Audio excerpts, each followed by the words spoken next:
Got it. Got it. Who are you gonna be today? How many characters are you allowed?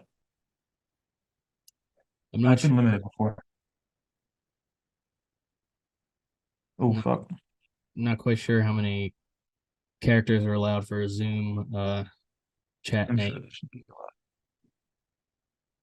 I want to make sure I spell it right. Oh, it's nothing. It's nothing memey or anything. S- what? S- So, Sayambu Muktapram, cinematographer for 13 Lives. Oh, okay.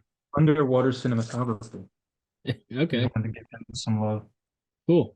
So, what is this? Episode what? 14? I feel like it's been 14 for like 3 straight weeks. Are we Uh, not at 15 yet? I don't know. I don't um I don't know what we're at. I think we're at 14. All right. Well, this better be the last 14 that we make. Yes, we are. We're on episode 14. Okay. Good fucking God. Here we go. John Street Films, episode 14. We're here. We got two Honestly. reviews today and a couple little things in the movie news, which I guess we can start with. Nothing too Couple crazy, little but Denver Nuggets. a couple little Denver Nuggets. Uh More Denver Nuggets that were at the parade. More little Nuggets that Were were at they? the parade. Yeah, they only had like 200 fans. No, I didn't. I saw the videos. It was fucking Videos of packed. the videos of the The street parade. or at the parade ending. Both. Oh, the videos I saw looked very Yeah, there barren. were people everywhere. And we saw two different videos. I And got the list. uh I usually end up watching a different video than you. you usually do. But I'm referring that's to neither here nor there. Rodrigo, So you're there's not going outside. I let you out already. Stop. Daddy's working. it's a nice green screen. Is it? Yeah, it's interactive. There's a dog. Oh, nice. And he's been outside 2 times in the past 10 minutes. He's been trolling for treats. He's too smart for his own good. No, over there. um so we got three little nuggets of news and then one that I texted you earlier about that I really Well, want you to texted me blue balling me and you didn't give me any information, so why text me in the absolutely. first place? That's gonna be the last movie news before we get into these reviews. So the first one, which I just saw, was there's been a new casting odd for the James Bond role. Is it not, is it, Casting James Bond casting odds add female actor in top contention. no, that's not James Bond. That's a different character. Well, yes, it would be a different no, it would be a different character, but it would be, I guess, donning the James Bond mantle without actually being the character named James Bond. So they would be the new 007. They would be the new 007. And like pretty much every female actress notorieties come out and say they don't want that to be the case. And Yes, it's stupid. so the It number of is. betting favorites that have been emerged: Aaron Taylor Johnson, Henry Cavill, Tom Hardy, Regé Jean Oh, Tom Page. Hardy's still in there. I thought he was long done. Nope, And yep. Idris Elba's still up there. He may be. I don't know I if he's do been not see around. him. I do not see him on this list. Reggae Jean Page, Richard Madden, Killian Murphy, Jamie Dornan, and Tom Hiddleston. But the new female who has entered the running, Jodie Comer. Nice. I hope she doesn't do it because I wanted to do good work. You just wanted to do good work. Yeah, people would have already heard of her if people actually went to go see The Last Duel, which got snubbed for everything. She should have definitely been up for Best Actress in that movie.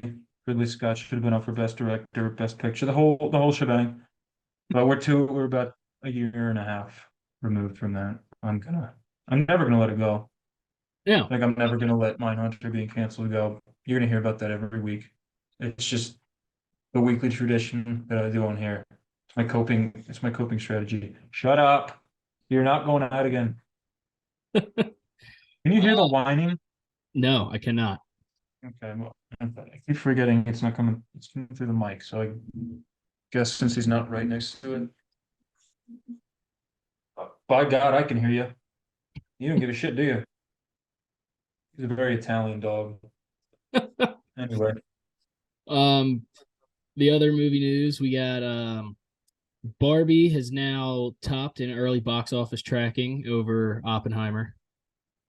yeah, I don't often root against Ryan Gosling, but I really want Christopher Nolan to stick it to Warner Bros.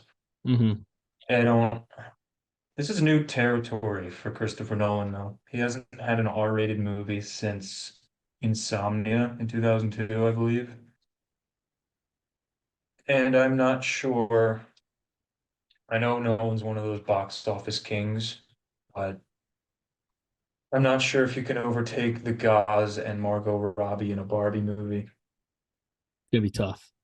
Well, since It's both going to be are very tough. um, I do have hope, and I'm not going to doubt Nolan until I see it in person. But I am so hoping that as I'm am I, hoping it no doubt. happens. So both are reported to have a production budget of over 100 million. But this Yeah. article Did says you there's also hear the report that there was like a nationwide pink shortage because of the Barbie movie? yeah, because they I don't I every don't believe that for a second. you don't think so? No, that sounds really stupid. It does sound a You little know how fake. much like paint there is in the world? There's a lot, Unless they like painted the Sahara Desert pink or something but and you killed all of the indigenous wildlife, which is something that Warner Bros. Would probably do.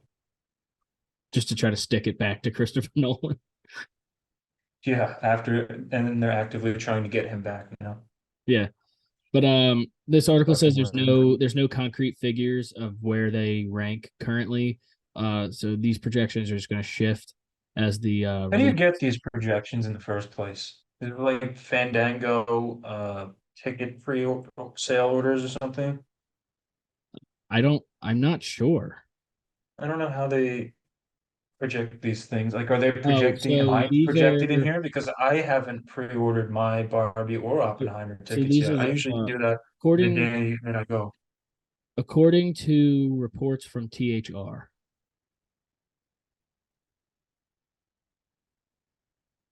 but I don't know how Hmm. accurate that is. That's all that. Do they have anything to like back that up?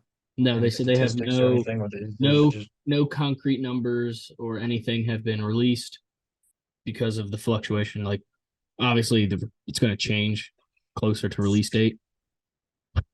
Stop looking. She just yelling at your dog. I know you can't hear him, but he's very vocal. He's not being a doggone good He's boy. not being a doggone good boy, I'll tell you that much. He's being a little shit. Yeah. Fucking look at me like that. No, you're not going out. um, Stop. and then the other tiny Denver nugget was Daniel Radcliffe finally opened up and spoke about the recasting of Harry Potter. Is he like So here's is he his putting little on a brave face and saying like he supports new endeavors yeah, in, kind of. in So art, here's his or is little he like snippet. actually putting his foot down like this is dumb? No, here's his little snippet. I mean, no, he's kind of putting on a brave face, I think. But so well, I'm just gonna read this. He says, I don't think, and pause, he goes, that's the thing. He said, it's somewhat interesting. I think Harry Potter was always destined to become something Stop. like Sherlock Holmes, or like the people who saw Basil Rathbone play Sherlock Holmes would have been like, oh, no one can ever else like they could ever do this. He's like, well, they're gonna though. He's like, so it'll just get passed on to someone else. And the weird thought I have now is there's probably an 8-year-old kid out there who somewhere in life is going to change in a couple years. He's like, and my brain goes there, but I think the films are going to continue, or the series in this case was just pretty inevitable. Well, I knew that, but I honestly didn't see them just remaking the same stories that we've already seen. Yes, I mean if the I knew there would series be more like continued, Fantastic Beasts and whatnot, but yeah, no, if they just like I'd built be off down the for lore, that makes new no Harry sense. Potter But stories. But I mean, why retread the same? I know why they're retreading the same shit because money, but no, they're doing it it's just for the book fans, for all the stuff that they left out in fuck's sake. Then books. just read the book. You Well, they can't want fit to. everything. If you want everything in the book, just read the book. Well, that's what they Like want to do. listen to an audiobook. They want to fit everything in a book in a series. It's going to have 8 seasons, maybe more, but Jesus basically each book Christ. in the series. Deathly Hallows part fucking five. That's why they're making it a TV show. It's a goddamn money machine. Right. Yeah. So like each chapter is basically, I think, going to be like an episode or something. No, that's The only really way I stupid. see it in my head. Okay, so like who's the real question is who's playing Hagrid? That's That's what all I'm I care thinking. about. Like you can't How are you gonna replace the Coltrane? you can't replace Robbie Coltrane as Hagrid. It's going No, to be you very can't. difficult to replace Alan Rickman as Snape. It's going to be very difficult. I mean, there is one person that I can see coming back and doing it. Um, would be Ray Fiennes. Ray Fiennes and I I don't mean see any other of the again I main would hope that he doesn't. I want to see him make better use of his time. as do I. But I feel like if he doesn't do it, that's going to be a hard role to fill to kind of perfect it the way he has. The same with Snape and Hagrid's. But see, man, it just gets the waters get mucky when you try to cast iconic roles, and as important as these roles were with the performances of these roles, like you just don't do it. You just build off the lore and other created stories. You don't fucking retell the same exact story just with chapters about fucking uh Ron's uh giant stepbrother Uh, he has that lives in the burrow. It's a fucking he's a giant, like he is an ogre, but he's a stepbrother. He's in one chapter of one book and they never talk about it again. That doesn't need to be brought up. Nobody cares. I wanted to see more Step Bro. They must have. Again, I think we probably watched different videos there. I was trying to make that come full circle again. I'm glad I got an opportunity.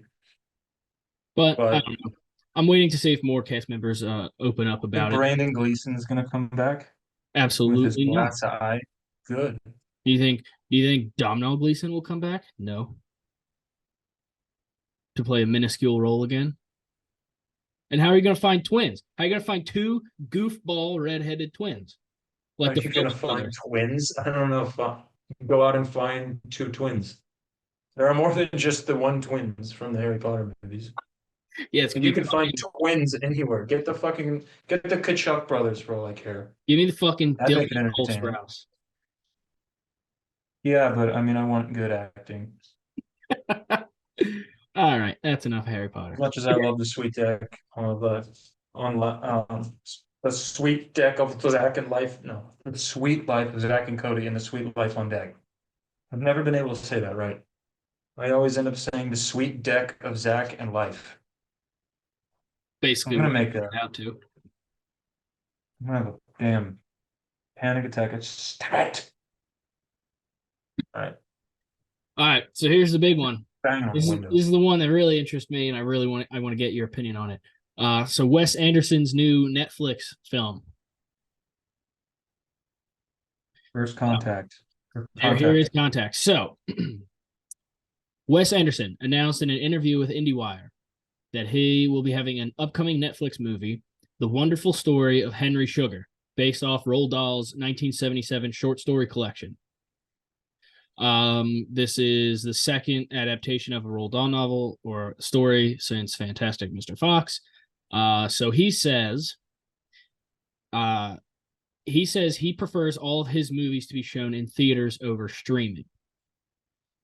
That's And my he boy. says, in my case, it's a little bit of a weird thing. He said about partnering with Netflix. He said, I knew Roald Dahl since before we made Fantastic Mr. Fox. I met Lindsay Dahl, his widow, and we were shooting, or when we were shooting the Royal Tenenbaums.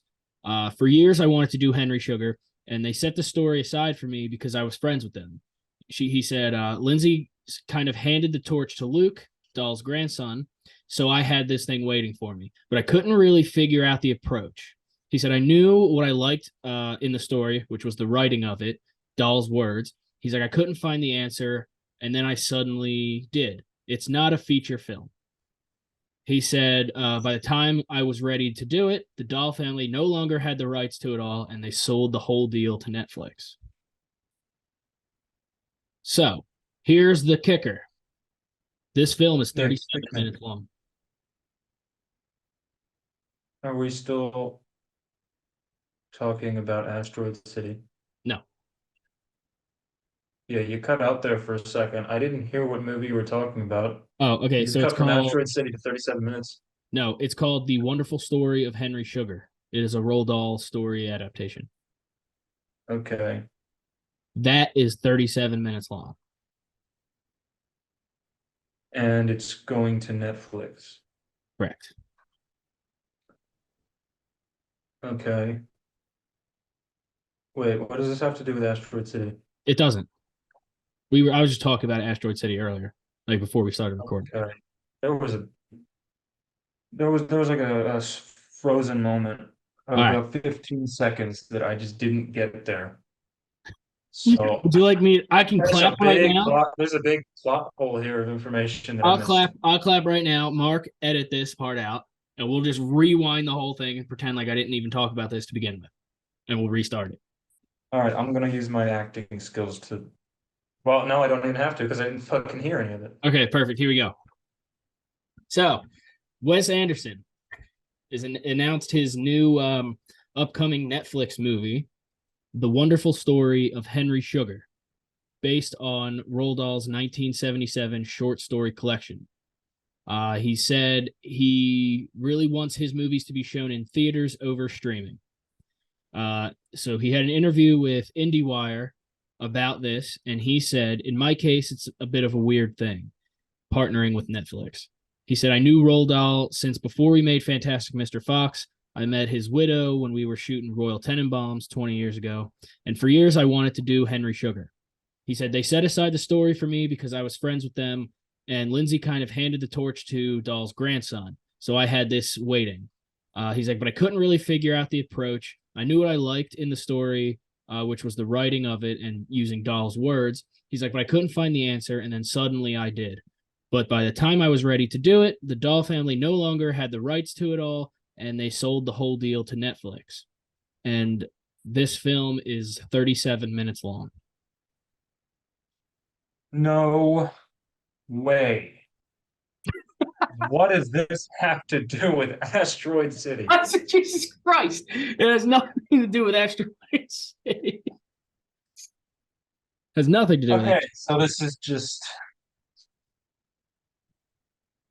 is there like a, so I'm guessing this is his next project after Asteroid City.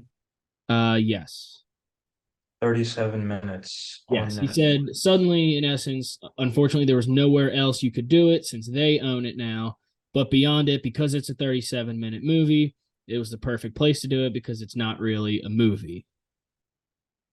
And it's also in a place where it can probably wither and die and no one will care because that's pretty much what Netflix provides anyway. Yes. All right. I mean, I would rather see him pass it on to somebody else.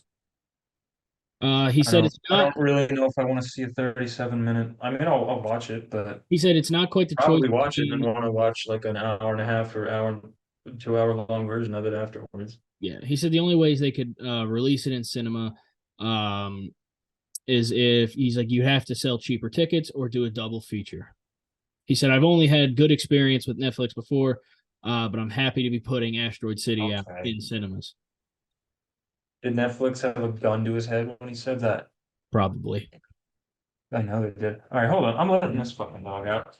I can't take this anymore. I'll be back in 10 fucking seconds. All right. Go. enough. Jesus.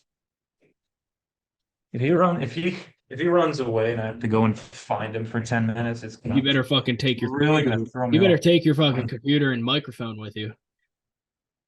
I got my microphone is hooked up to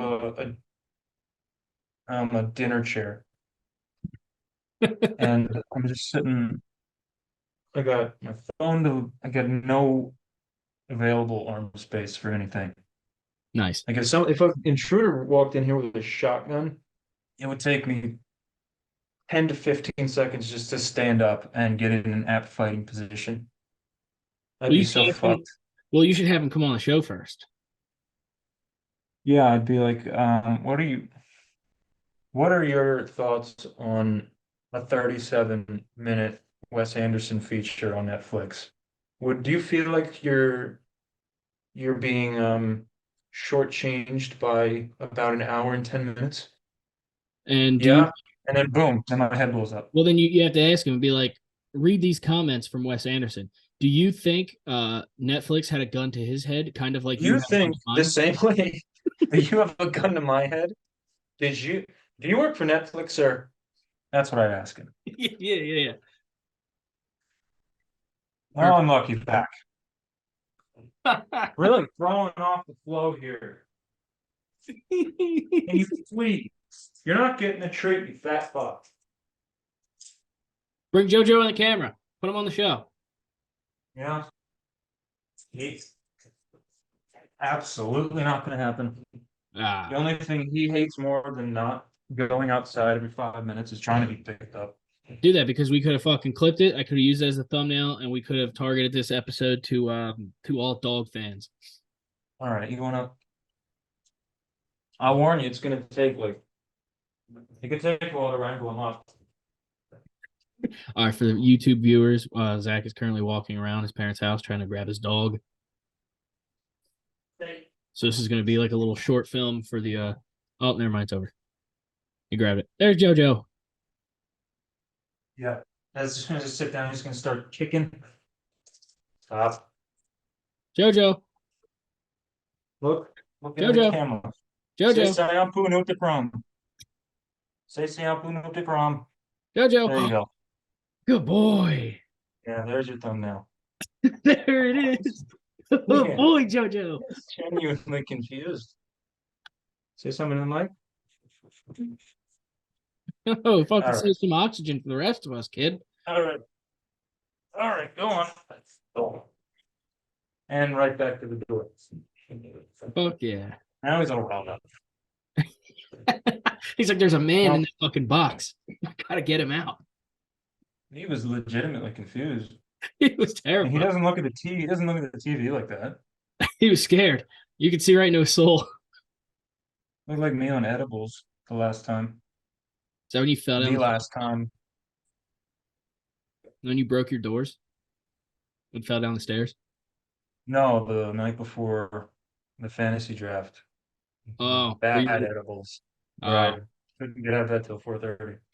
well, Dragged me upstairs, and then apparently he put soccer on the TV, and I was dead. yes, that's okay. Yeah. So, yes, you were watching soccer. Gross. You were watching it for a full game. I don't believe that.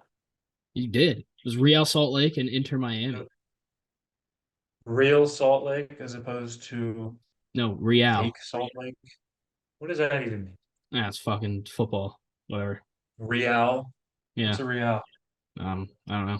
Anyway, Jojo, what's a real? all right. Let's get into these I don't know reviews, shall we? It's gonna take up a Yeah. chunk of the episode. Yeah. So what I'm gonna do for the Succession thing? Oh yes, we I'll have your succession. probably Oh fuck, I forgot. Yeah, I got episode 3 in over the last week, but I'm thinking I'm going to just give I'm not gonna do like a full episode review. I'll give a brief little rundown, and when I'm done the seasons, then I will discuss my thoughts and analysis for each season that I finish. So I will say for episode 3, really, really starting to enjoy the whole Greg and Tom dynamic. I think that's really funny. The fact that everybody, Tom is essentially the Greg to everybody else, and Greg is Tom's Tom's little great. plaything. It's a fun little dynamic, and we saw how Roman likes to deal with stress in the office, jerking off like Matthew McConaughey in Wolf of Wall Street. I'm glad we even got a little scene of him cleaning up the cum shot on the window. That was a nice little touch. Um, and we saw Kendall stabilize his uh his family's the company's situation, and then he finally got to go up and talk to Logan, and then Logan calls him a fucking idiot, Yep. and boom. So brief little rundown there. Um, love the characters. I'm not the biggest fan of the. I guess I would call it like a modern family style of direction where it feels like there's a camera crew just going around and getting shots of these people and like their everyday lives, which I understand why they do that. It's more of like a still camera, like very precise movements, David Fincher type of. That's why I love Mindhunter so much. Loved Mindhunter so much. So I mean, all the little crash zooms and stuff. I'm not crazy about it, but I'm minor little complaint. Loving what I see so far. I'll hit you up next week with episode 4, maybe even episode 5. I'm gonna keep saying that. Like I'm gonna watch 2 episodes in a week. It hasn't happened yet, but we'll see. I'll probably I'll watch the whole entirety of Barry again.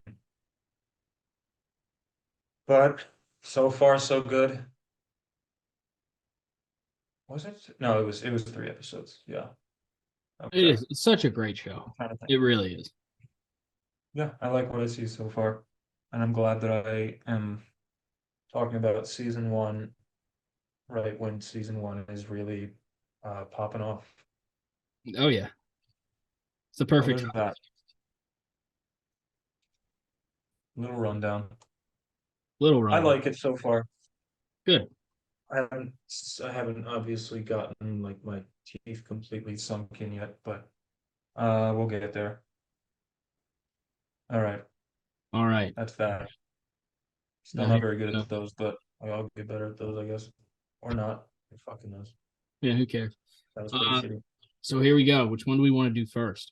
We have two movies to I'm review actually today. very, yes, I'm We have very proud of myself. I watched 3,000 Years of Longing we have 13 before Lies we and got into 3,000 this. Years of Longing. So Let's both. get into Let's start with 3,000 Longing saying first, because that's the one I've watched more recently. which one. 3,000 Years of Longing. All right. So let's start by saying both of these movies are actually really good. These are really enjoyable movies. And if you have not seen them, check them out. My ratings of them we'll talk about, but they are on my letterboxd. Zach is still in the process of Giant right thinking about ears. creating his. There we go. Zach just turned his Lights. light on. Why is it oh, that's the wrong light. Oh boy. Oh boy. No, it's Technical this light. difficulties.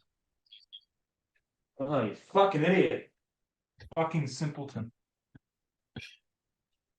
Oh, All right. this computer camera's kind of fucking dog shit, but So, I'm gonna get it like a cam. so This thing 3,000 sucks. Years of Longing, directed by George Miller.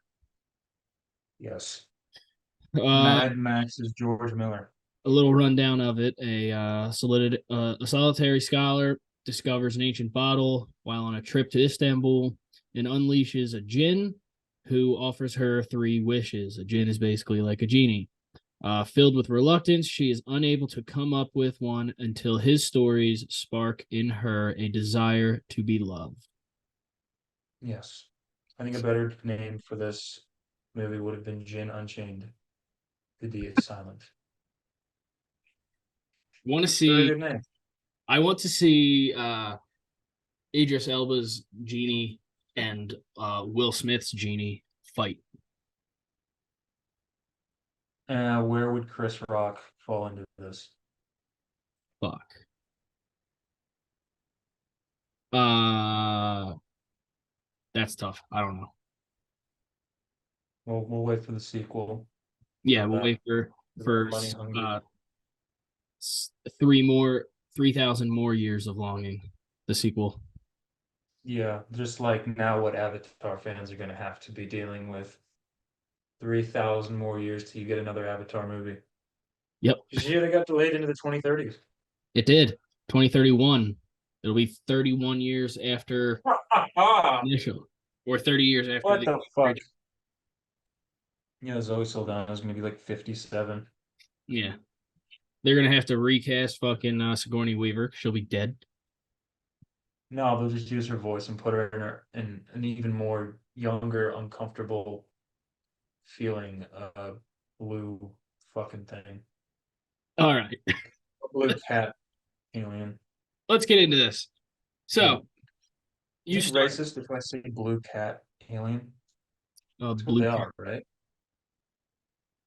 Like sure, they have tails. They're cats. Yeah. All right. First off, I want to say I don't. So we're talking about. You said we're talking about two really great movies, right? No, no, no, no, no, no. Two really good movies, enjoyable watches. I think we're talking about, well, in my opinion, a great movie and a pretty good movie. I think Two this one two is the pretty watchable good. movies. I think one of them is substantially better than the other, although they're not really comparable in any way. Okay, So I think 3,000 Years of Longing is the pretty good movie. interesting. There was a lot about it that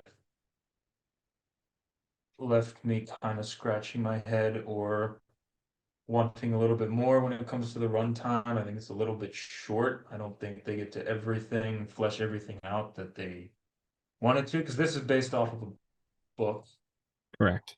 in which obviously you can flesh things out more in a book because a book doesn't have a runtime. I think the book is called, what's the book called? The Gin of the Nightingale's Eye, I think. I think that's the short story it's based off of. Hmm.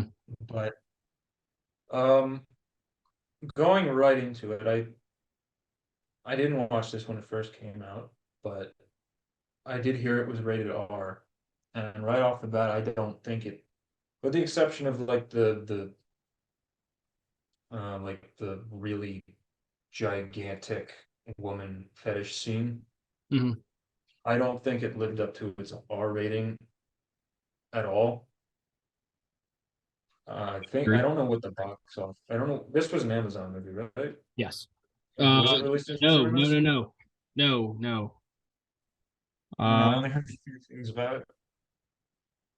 we'll keep going. I'll find the box office. Yeah, I didn't think it took advantage of the R rating. There's like, I mean, there's a battle scene where you don't, well, sort of a battle scene. It's a flashback. It's a few seconds. Um, uh, there's like some CGI blood. The whole scene's CGI. That's another thing that I'll get into later. Some of the effects were a little bit lacking for me. So But 3,000 Years of Longing made $20.3 million in the box office. yeah, and I would imagine the budget was, I'm really bad with guessing budgets, but rough guess the 40 million. Nope, 60. Okay, that's not an egregious guess. So was this like a meant to be a cinema release, or was this like a go to the a cinema and but most of the No, I watches were believe gonna it go was are gonna be on direct Amazon. I believe it was direct to cinema. I'm not sure how long it was in there. I don't think it was in. I don't think it was running very long, and I think it did go to streaming pretty early, probably based off that it didn't get a big pop. Well, I mean, I can't imagine why. I don't. If this was, it's not like 2000, like pre 2010 anymore, where you can make big budget R-rated dramas. But if you're gonna make an R-rated drama, then take advantage of the R rating. I think this was like one of the, again, with the exception of that like gigantic uh orgy. Although you don't see an orgy, you just see the like the giant tits and whatnot, and the gigantic like fat suits. I don't know if they were fat suits, so if they weren't fat suits, then I'm gonna get fucking run over here by the fat community for whatever. But whatever. Although the one I would hope that was a fat suit, Yeah, one was big. and I think that that one had to have been a fat suit. 'Cause there's like a slow motion scene of her falling down and cracking a giant rock, and I didn't get quite as much jiggle as you would hope for. Not that I was hoping for that, but that you would expect from a real human I body. think you were I hoping swear to for God, I don't have a, I am not a, I don't watch like my 600-pound life and jerk off to it. I swear to God. I think when that scene happened, I think as soon as she got up from falling, I think you were like, should have been more jiggle. Well, yeah, because you see her like crack the stone, and it's like, okay, that looks kind of like a fat suit. Like if that was a real body, then you would be seeing like the motion of the ocean going on down there. You'd be seeing a lot of movement, like uh, like a T-Rex's leg when it takes a step. Yeah. But um, $60 million for, I mean, this is easily could have been PG-13ized, and I don't think you would have gotten a substantially different movie. I mean, there's a couple of F-bombs, maybe. I can remember one. So language isn't an issue. Mhm. I mean, then the whole nudity thing, you could change that around with some, the guy has a foot fetish or something. You can get away with that. Like a PG-13 version of a Well, Quentin you can get Tarantino scene. around. You can get Get away with around that. the big, Yeah. the gargantuan fetish without That actually kind of threw me showing for a loop much. when I first saw it. I was like, because he's going over how like the more mass she has, the more pleasure he gets out of it. Mhm. And you're like going from um contestant to contestant, I guess. And you're like, whoa, whoa, Whoa. damn. Yeah. And not to get my rush hour.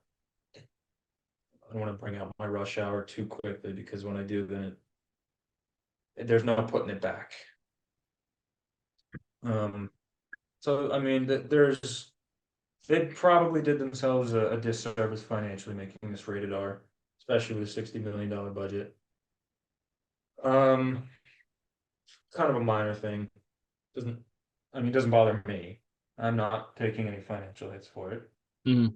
I don't know if you have any thoughts on that. Not really. I mean, it's not a blockbuster film, so it's not going to have a blockbuster-esque budget. Well, I mean, $60 billion is 60 not a million little budget. What I said. billion. I, if I said billion, I didn't mean to say billion. Oh, it sounded like you might have said I billion. rolled No, my M too big. 60 million is not a small budget at all. But I feel like I don't know. I feel like the budget part wasn't like a breaking point. Well, Like with budgets, you typically double that with marketing, so that's around $120 million now. I don't know what the marketing budget for I this don't was. think there was much marketing, which is You probably know, why. I'm not. My parents' house. I left the secretary at home. She can't look that up. You can't look that stuff up anyway, usually. But I mean, I'm gonna assume that there's somewhat of a marketing campaign, so over over $60 million. Um, so the R-rated thing, one of the that's again that's minor. One of the main things that bothered me was the use of voiceovers over the Jin's flashback. Hmm. I think I would have gotten a lot more out of that if they would have actually acted out those scenes more with the voices of the actors and actresses from those past experiences from the Jinn, instead of like 90 80 90% of the time he's talking over what's going on. I Hmm. don't need like this man. That's the main thing I have about this film is it's pretty much just an ex it's expedition exhibition exposition dump. Yeah, all right. I'm glad I got to do um these little word techniques so I can remember words. Because I knew I was going to say expedition. I knew I was going to say exhibition, and there's one word in between there, and that's exposition. So I'm glad I was able to get to that without having my usual like Aneurysm. 10 to 15 seconds of fuck, shit, uh, fuck. Even though I just did that, you mean you can cut that out if you want.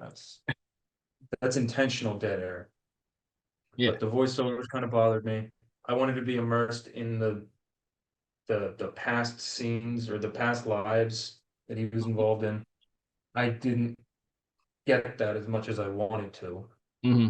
because I wasn't able to get immersed there. I wanted more acting from. I know they're obviously acting, but you don't get to hear it or experience it. Hmm. Do you have? Did you get that thought when you were watching it, I or did, but it. So I'll break that down in my review. So I can tell by we have totally different viewpoints of this movie, and I'll explain yeah? mine. I think it's a good movie. I don't think it's a bad. Okay. You So on? okay,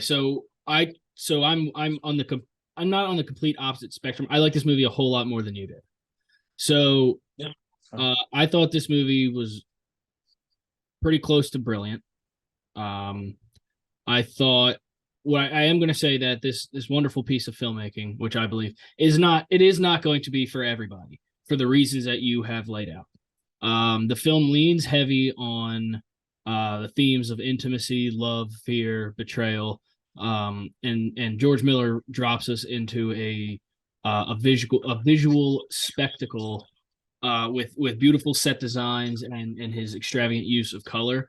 One I thing also want to point out that this is 90% sure this is George Miller's first film since Mad Max Fury Road came out I believe like so. 8 years ago. Yes. So good to see him back in the game and still directing at a high level after all this time off. Oh yeah. Like the one thing you did touch on that I will say about this movie that it's not going to be for everybody is that it isn't really dialogue heavy. Most of the dialogue is just narration driven through these stories throughout 3,000 years of stories basically. Um, and the runtime. This is a movie in very recent knowledge that would have, like you said, benefited more from being longer.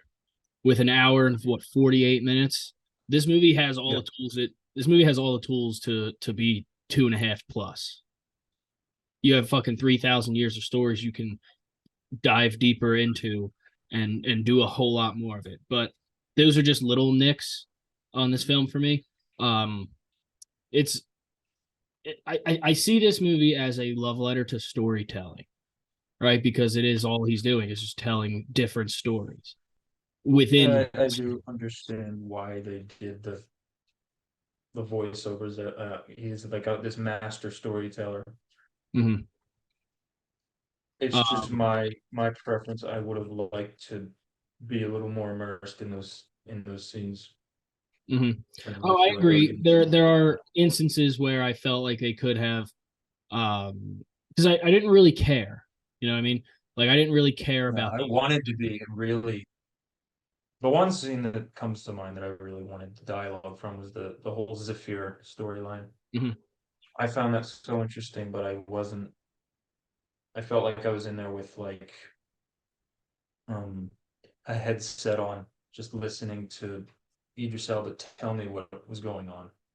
Oh I yeah. would just like to be a fly on the wall for what they were like the actual dialogue in that room. Mhm. And I know why they did that. And it didn't bother me as much. It's just one of those things where it's like I'm not going to knock points off it because that's the direction they wanted to go with it. It's just something that I wish they would have done a different way, or maybe with a different story you can do that. But with this one, it really didn't bother me that much. I mean, visually it's stunning. There were some times where CGI kind of looked like 2022 Marvel-esque CGI, was kind of weird. There were some editing parts that seemed a bit odd, but the whole concept is great. Idris Elba, you can fucking give him the role of a genie, and I think he'll like he did. He'll play it great. Like he was perfect. I That man would have saved the live action Aladdin for sure. absolutely. I No, have he this wouldn't. No, movie I'm not talking rated about. No, fairly high. oh Is yeah. I do. I have this movie clocking in at a 4.5 stars on Letterboxd, which rates it at a, I have it as a 93 out of 100. And one thing I will say about one thing I do have in mind that I wanted to talk about was the fact that Idris Elba is 100% like the reason to watch this movie. Oh, no doubt. He's awesome in this movie. Uh, I mean, he's eating up the scenery. His trying was I'm not good with languages. I don't know. Was it Arabic that the primary language was Arabic? I I believe mean, so. he delivered. If it's not, then someone can call me a fucking idiot because I am one. So it won't affect me, at least not on the stream. But when I read it alone in the dark, I'll start. I'll cry to myself, but you Yeah. won't see that. Fuck you. I'm a strong, independent woman. Uh, but Idris Elba's great. He nails the accents. He nails the Arabic language. Um, also, thought a lot of his facial expressions were. I mean, when I wanted to, he really helps you feel the emotion in a scene.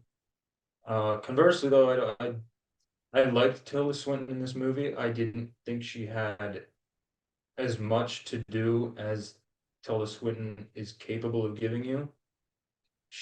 I feel like you could probably have given this role to anyone, and they probably would have done just as well. But I do 100% buy Tilda Swinton as, um, A nerdy scholar. yeah, she definitely has that kind of visual appearance about her. So that was very believable, but again, not. I didn't get a whole lot from her. And this is What we did very get, much their Idris. This is dynamic, very much Idris Elba's movie. their dynamic together, I like a lot. I like the chemistry they They do have. have very good. They do have very good chemistry, and he works off of her very well. Mhm. And she keeps the dialogue going, and she keeps the scenes moving great. I don't have any complaints about that. There's just you know how good Tilda Swinton can be as an actress, and you just don't, and you don't have to go for like a fucking Oscar every time. But Mhm. um, I mean, she's very good. Subtlety. But again, this is very much Idris Elba's movie, and This, Tilda Swinton is there as a kind of a vessel to move you through it. yes, this movie felt like it felt like it could have been an A24 production. Yeah, I if it was weirder and if it was weirder and more like some like old Greek like Promethean, the lighthouse level shit, I could easily see this. That was one of the things I was thinking of when I was um what the scene where he comes out of the bottle and he just is like giant naked dude in a with fish scale legs. admittedly in a very like precarious position facing away from Tilda Swinton. I was like, this is giving me like some kind of midsummer vibes or something. Hmm. But yeah, some of it gave me some everything everywhere all at once. I got some of that out of it, especially, I mean, you look at the cover art for this movie, they're very similar. They are. And I did get Midsummer vibes, especially towards the ending where he was in the basement of her yeah. house. And like you couldn't really tell, like you're like, is there a jump scare gonna happen? Is something gonna happen here? And it's just like it's Yeah, just decrepit Idris Elba starting to just like peel away like Voldemort when he was dying. that was one of the other things. I didn't know what kind of tone I was going to get from this movie because there's a very early scene where um Tilda Swinton's character, I keep forgetting her name. I know it starts with an A. I keep thinking of like Is it anesthesia, but it's not that. um Um, I I gotta get the name. um Alethea. Alethea? Yeah, Alethea. It's there's an early scene where she's at the convention and she sees this figure. It's a really horrible It CGI looking figure. it yeah, it's weird in the fact that you know it's not that nobody else can see it but her, but it's also weirdly composited into the frame where you're like that doesn't look It looked like a tough Photoshop quick edit. yeah. And but like that's not even like that's not even a complaint that I had about it. The at the end of that scene where there's sort of almost a jump scare where he Oh yeah. like comes right up to the camera, right up to her and knocks her out or she loses consciousness. I was like, is this gonna be? It was kind of scary. It was kind of scary, and I was like, okay, is this gonna be? It did. Is I this gonna jumped. have some horror elements? And after that, there's no, not really. I mean, there's the scene where the gin is released from the bottle, which had some nice sound design to it, and Oh yeah, where he comes out of the bathroom and lurking around the shakes. corner, you see his giant. There's your Quentin Tarantino scene. His giant golden foot, Mhm. his toes wrapped around the door.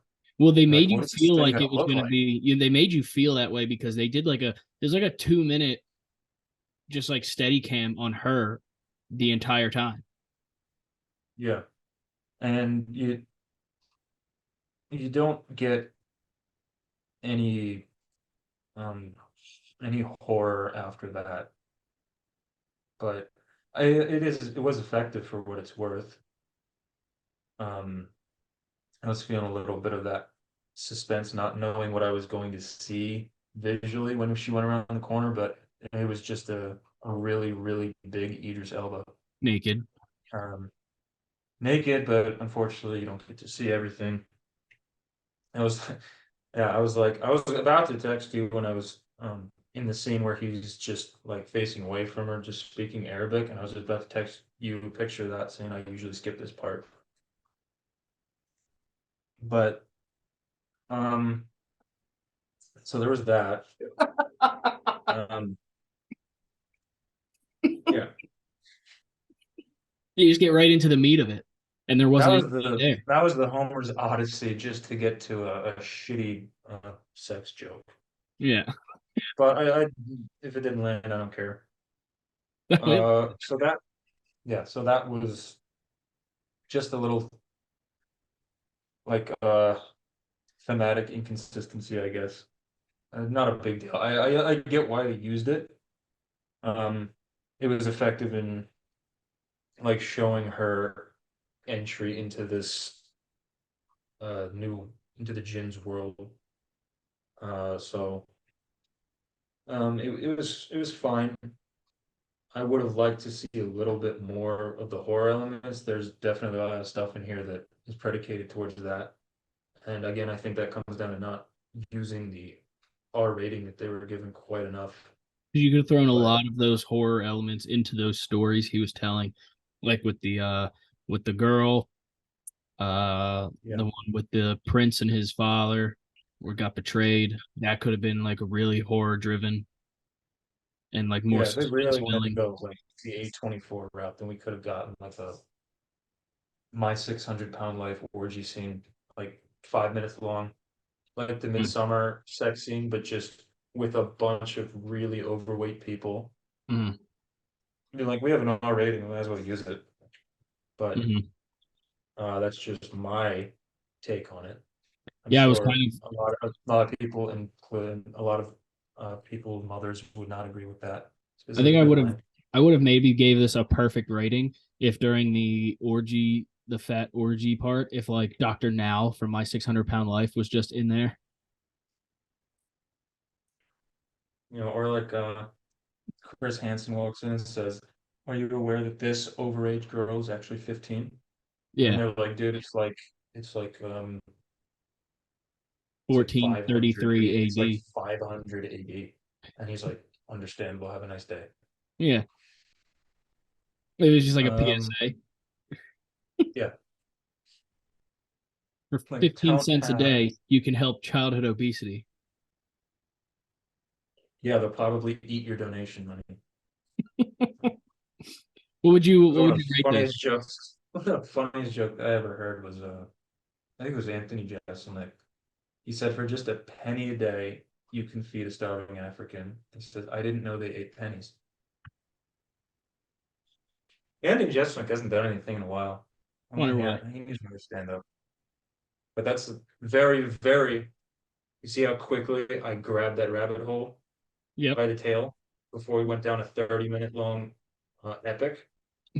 Because I feel like that we're having a good back and forth here. All right. What And I would you don't rate want to this? What would you rate this out of five and out of 5 stars and out of 100? Not quite there yet. A few other Ooh. things before I get to my Ooh. rating. Yeah. Um, one one thing that I kept thinking of while I was watching this movie was if this really feels like something that Guillermo del Toro would direct. Like this seems like something that would be right down his alley. I got a lot of um, Pan's Labyrinth feels, but I if there's one guy who can handle a big budget R-rated film, it's at least the last few years, it's been Guillermo del Toro. You got, I mean, I know Nightmare Alley came out at like the peak of COVID, and it made like no money, but and nothing made money at that time. But I mean, you look at that big budget R-rated movie, horror. I thought it was it's pseudo horror, not really horror, but I mean, if there's one guy who does these types of movies really well, it's him. It kind of feels like, and and again, I'm not taking anything away from George Miller. He's a great director. I don't really feel like this is necessarily his forte, though. Um, so just a little, just a little Denver nugget for thought there. I can't help but think what someone like Del Toro would do with a movie like this because I feel like Yeah, this they is need to something release that the Del Toro cut. yeah, give me the Del Toro cut. Get that after Pinocchio or Pinocchio. Um, No, no, don't you speak that the vile. director's cut from Robert Zemeckis. Okay. Now the other thing, I thought there was some like we both talked about. There's some iffy CGI there, specifically where the first time he gets cast into the sea, his bottle gets thrown out in the. I think it's a hawk. The hawk catches it, really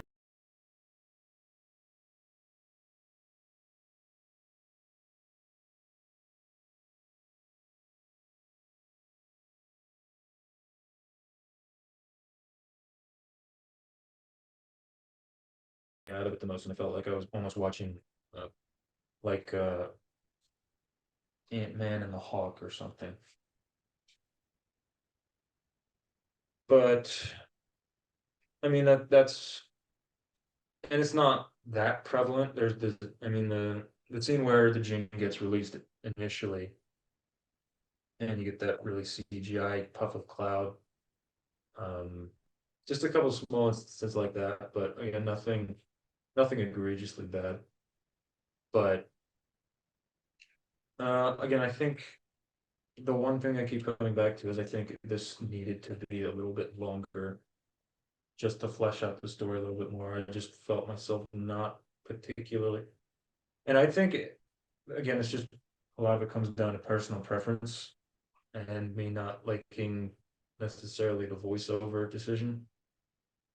Well, I do understand it because he's a storyteller, but I think a little bit of length would have helped us out. But again, I don't know if you can get that because you have a $60 million budget. I don't know how you stretch that into like a 2 hour and 20 minute, 2 hour, 2.5 hour movie.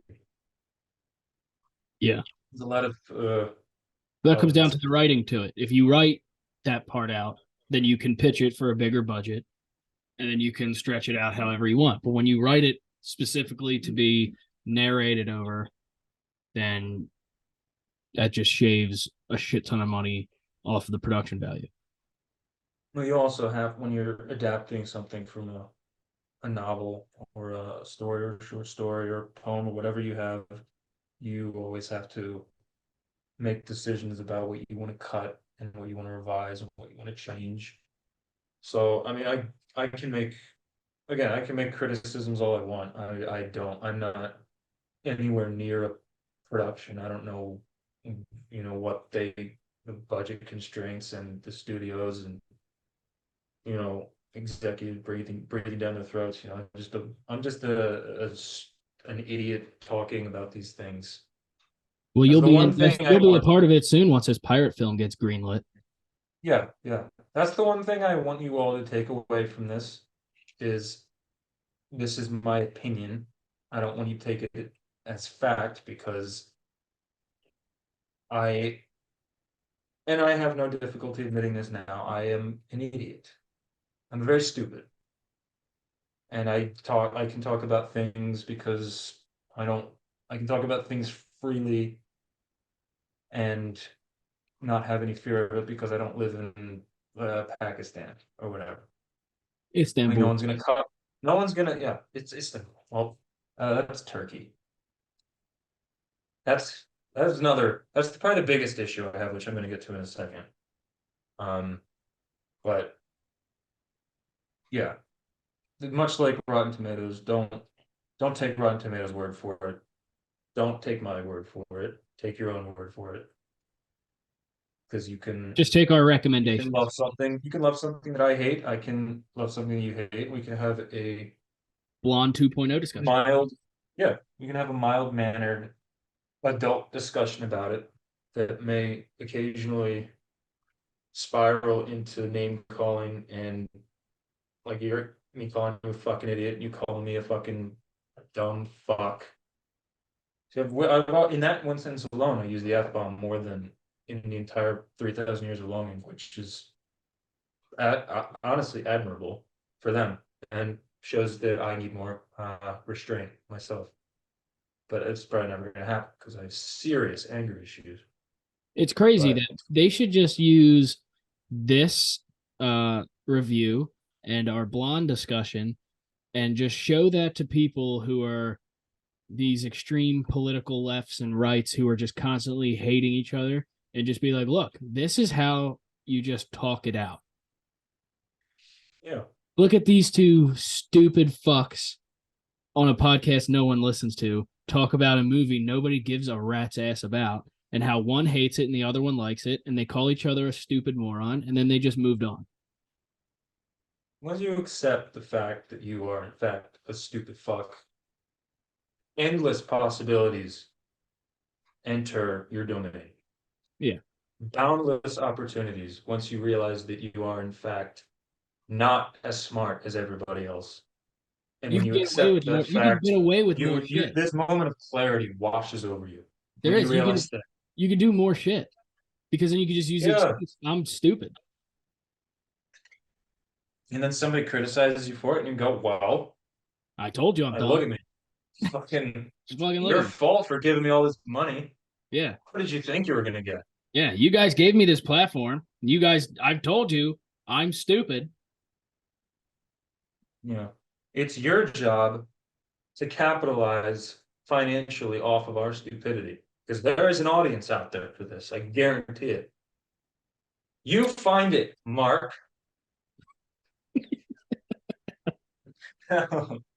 Mark, the producer. Yeah. Intern Mark. Damn, I bet he didn't think he was gonna. He didn't think I was coming for his neck. Nobody's safe. Nobody's safe from this fucking moron. That's for damn sure. Fuck There's yeah. nothing scarier than a stupid man with ambition. That's me. All right, that's the end of that little self roast, I guess. They can't roast you if you roast yourself. Remember that. But I'm moving into. Oh wow, I did. I just text our couldn't wait. group. You couldn't wait to get that out. Absolutely not. Uh, So I text our producer Mark and I just said, Zach just came for your throat.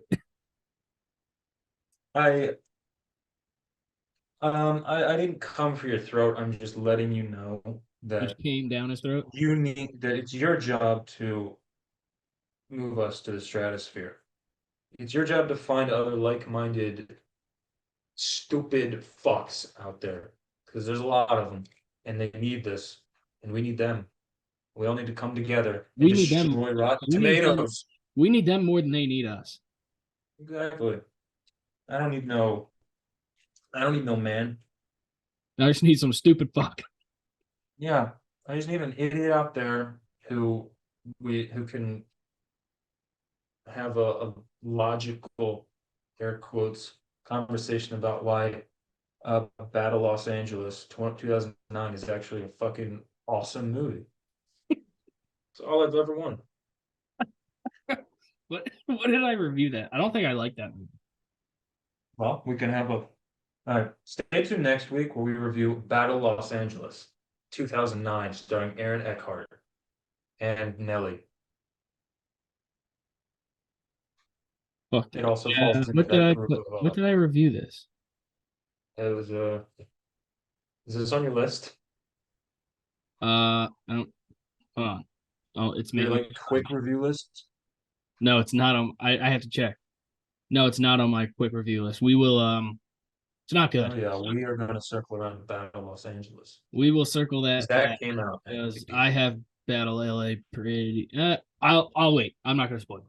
Now, that thing Get came into out it at the next height week. of like a Modern Warfare 2 and right before Battlefield 3. That was like the peak of modern military shooters, What was both the one in with The Rock? cinema and in gaming. The Rock, Yeah.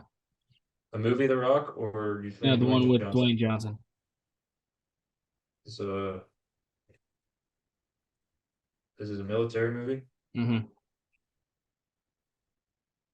starring The Rock. Um, you're gonna have to find it. I don't know.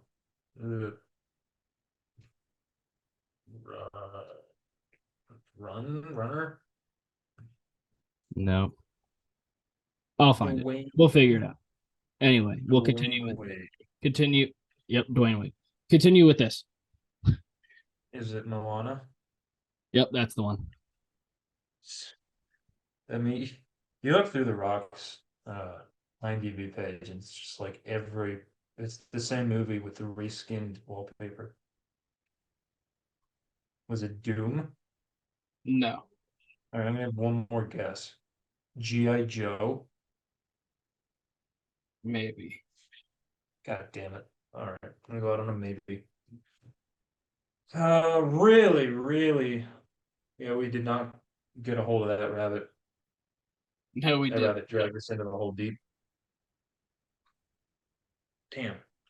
Now I gotta get back Oh, into. fucking San Andreas.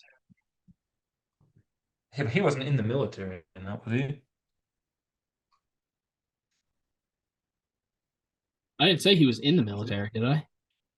It was just that's not a military movie. That's a disaster movie. Oh, I'm fucking Or listen. okay, well there was a military like relief effort or something, rescue effort. I don't know.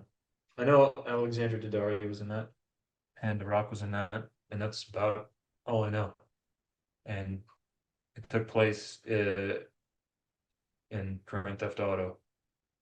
Ian Grufford was in that too. Anyway, Oh, we'll review Ian Grufford. The original Mr. Nick Winding Refn was in that? Ian Grufford. I thought you said Nicholas Winding Refn. No, The director of Drive was in San Andreas. That doesn't no. make any sense at Well, all. anyway, next week we'll review San Andreas and Battle Los Angeles. Yeah, just keep on waiting, Skinamarink, Yep. No, and continue. John Wick 4 and Continue. Let's continue. Get all back on these track. Let's movies. get back on track. All right, so we ended off.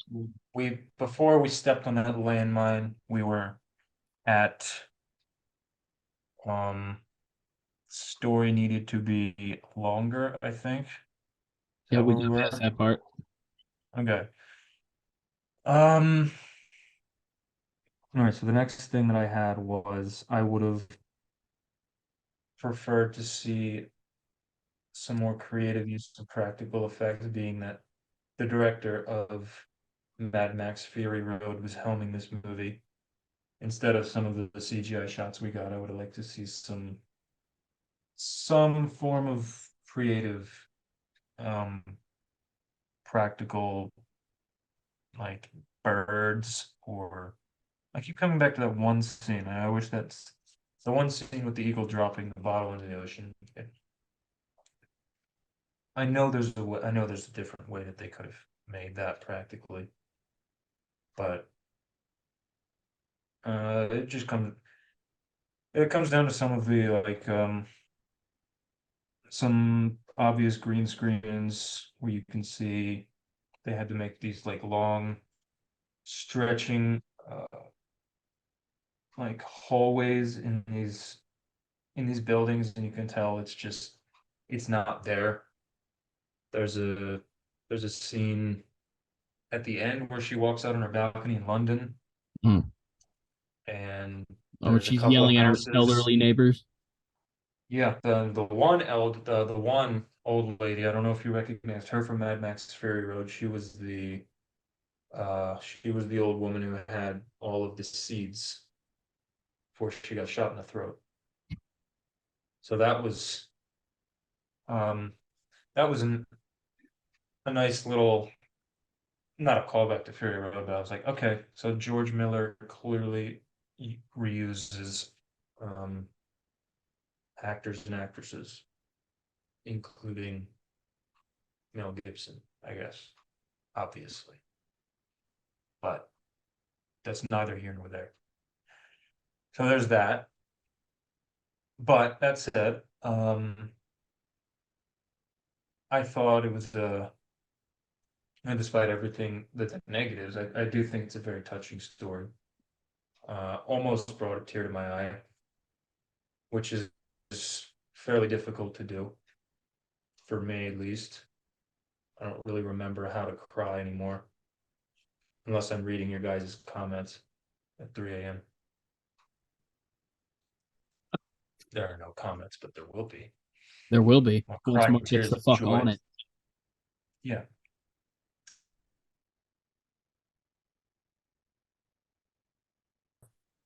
Um, I especially at the end where he he comes back even though it hurts him to do so because of the electromagnetic waves in London, and he spends as much time as he can, and he only leaves when he implores or she implores him to do so.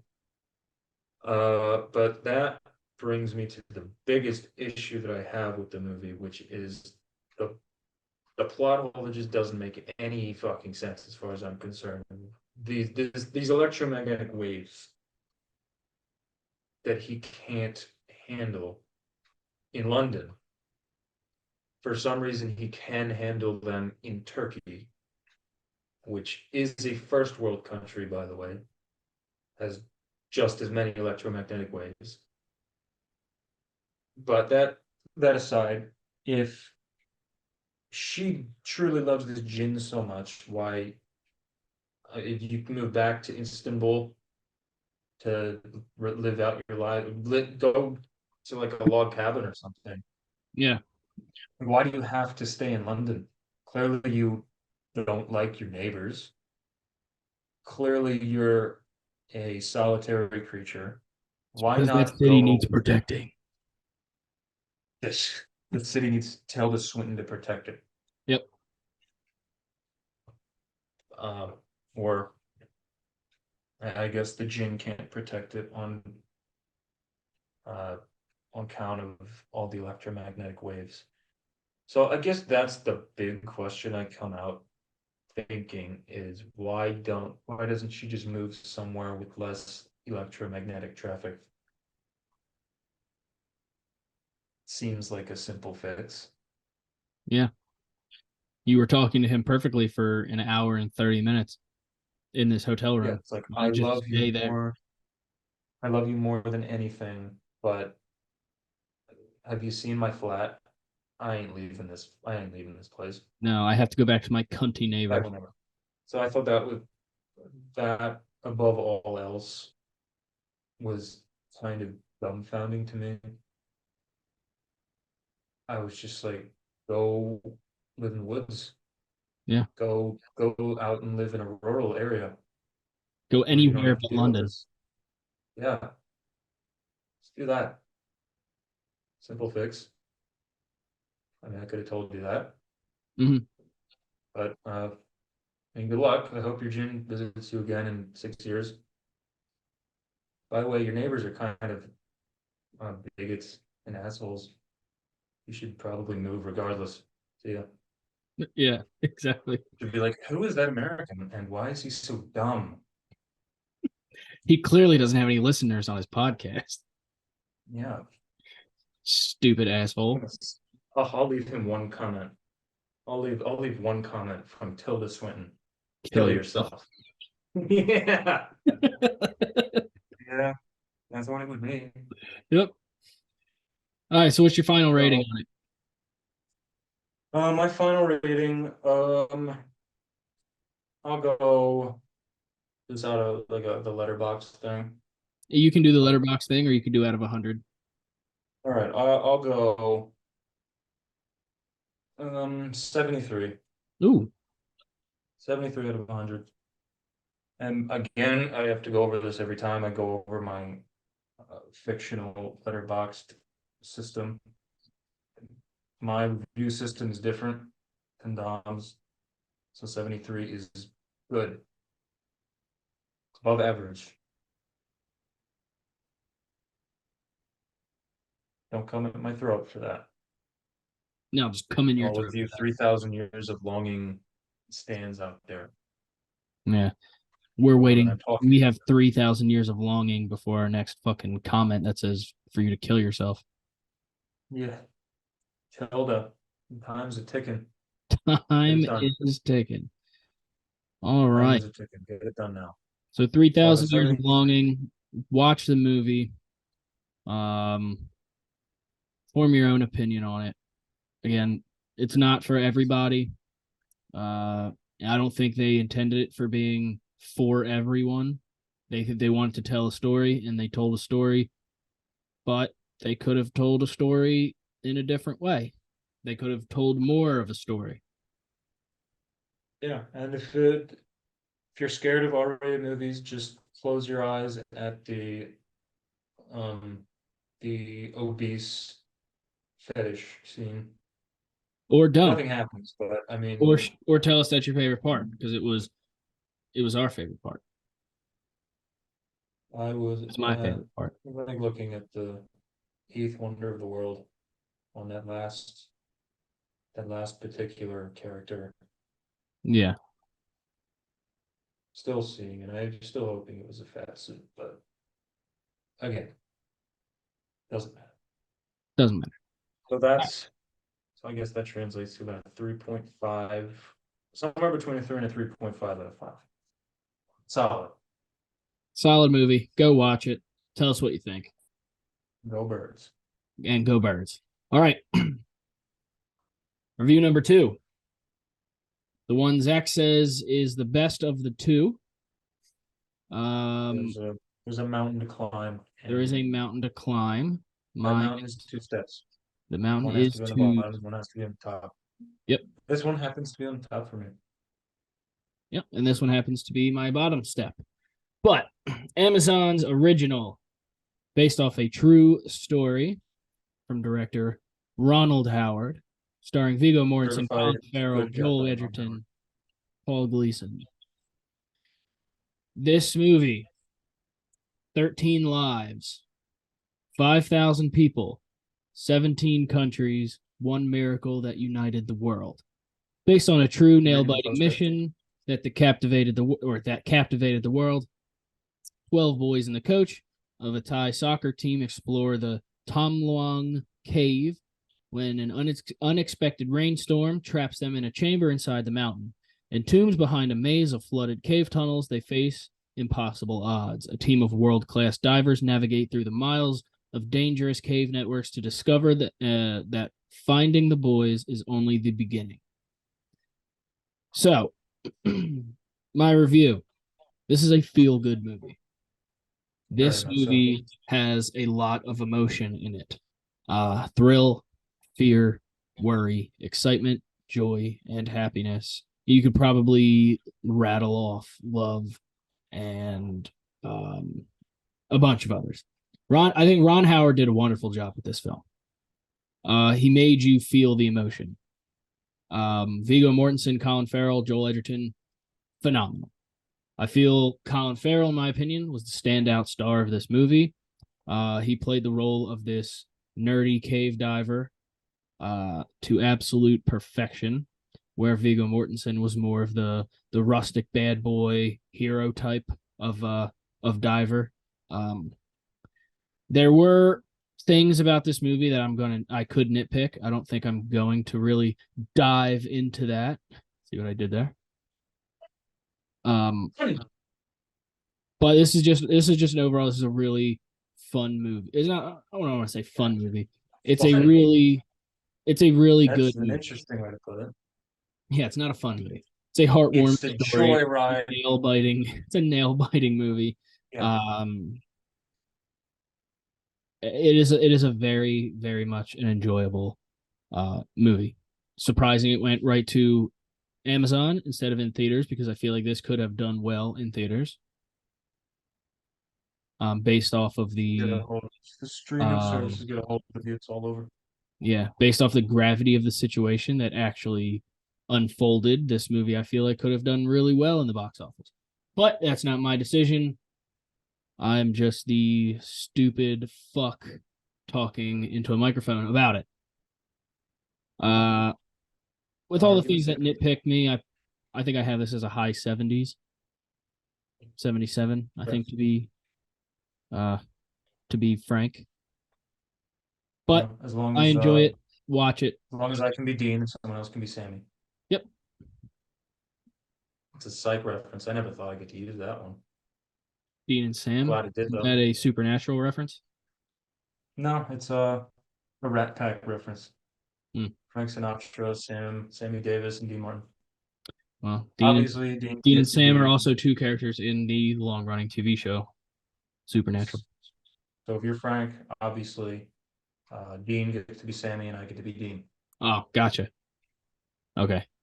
And the three of us will be remaking Ocean's 11 1967 version. Yes, after they remake the 1960s version in a remake, the remake of the 1960s remake, Yep. the 1960s original. Great. We're really gonna add on to the venomous unoriginality that's Yep. plaguing the film industry right now. We have to right now. All the writers are on strike. I'm not, You're right. but We're I'm the only not. two that are But not. I also, yeah, I don't get, but I mean, I don't make money, so I can't go on strike. Yeah. I'll take anything. No, I won't, because I support the writers. But anyway, let's get into your let's get into your first point, and then I'll jump into my first point, and we'll I bounce just this went off through of my our. review. That was the whole thing. Yeah, it was a short review Oh, no, you said there were some things you were gonna nitpick. that I said I wasn't going to dive into because I wanted to throw a pun out there. Hmm. So there was actually nothing that you were gonna dive into. No. Hmm.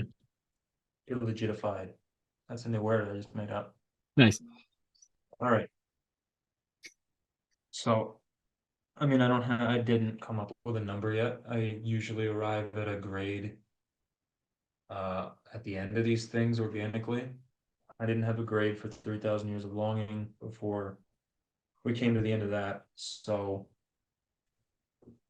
um, I guess first of all, what the film that came to mind when I was watching this that it reminded me of was 2015's The Martian, which is oddly enough, it is filmed to feel like it was based on a true story, but it obviously wasn't. No one has gone to Mars and been rescued from Mars. But I feel like that's the feeling that these both share, both in that there needs to be a rescue and in that there is a worldwide congregation to try and save the lives of these people.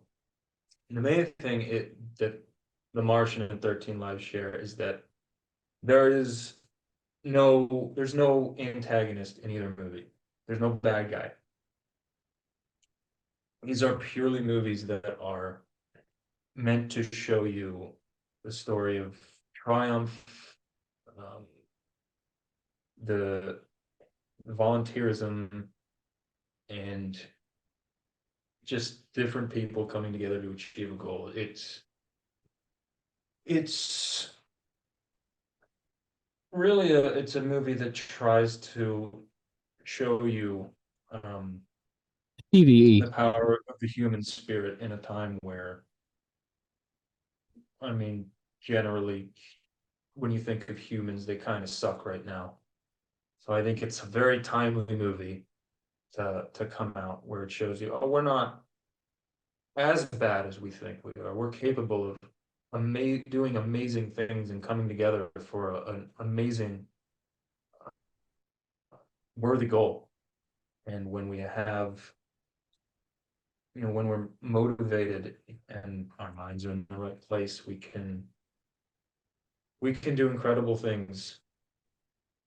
But um, one thing I really liked about this movie, and I keep coming back to aspects of The Martians, how it showcases these situations where desperation sort of breeds creativity, and you see it a few times in this movie. Um, I mean, we see they're bringing in pipes to try to get some of the water out of this cave, and they start to run out of pipes. So they're forced into ingenuity. So they say, we're not out of pipes. Look around you. What do you see? He says that we see bamboo. They take the bamboo, they cut it in half, they turn pipes into it, or they make pipes out of them. Um, so another example I'm trying to think of. Oh, there's they bring in obviously Joel Edgerton's character, the anesthetist anesthetist. I think that's how you pronounce it. Sure. I'm gonna go out on a limb and say it's anesthetist. I'm pretty sure that's how you pronounce it. They bring in because they come to the conclusion they cannot get these boys and their coach out of this cave unless they slow down their rate of breathing to the level where they have to be unconscious. So they're saying this is unethical, or Joel Edgerton's character says it's unethical, it's illegal, and then Viggo Mortensen's character says it doesn't. If we don't do this, they're just going to die anyway. So that's one of my favorite aspects of the movie is showing that when it comes to facing really adverse situations, human beings are in fact capable of not only not being the selfish creatures that we so often show ourselves to be, but we are capable of ingenuity and um, creating things out of really desperate situations in order to save people's lives that they don't even know. I mean, just the everything about this movie, I think I like this movie a lot more than you did, as you liked 3,000 Years of Longing more than I did. But I think we can both agree that we like these movies. We both think that these are good movies. I I just get the impression that Ron Howard is just, I mean, obviously he's a fantastic filmmaker. He's one of the staples in the industry, and he has been for a while. I also think it's kind of funny that um, he's directed two films that are very similar to each other in 13 Lives and Apollo 13, and they obviously share the number 13 in them. But I don't know. I get the impression from watching interviews and stuff from just from Ron Howard over the years, and the most recent one, he was doing a scene breakdown for Vanity Fair talking about 13 Lives. And the one thing that comes to mind when I every time I hear or see Ron Howard, I just think, I mean, other than the fact that obviously he's a fantastic filmmaker, he just seems like a really good person. I thought you would And say that just, dorky character who yeah, I starred mean, just alongside the Fonz. that too. Does that make me think less of him? No, it actually makes him a lot more sexy in my eyes. Ooh, But that's one of the reasons I think Ron Howard was the perfect choice to direct a movie like this, because we've seen him.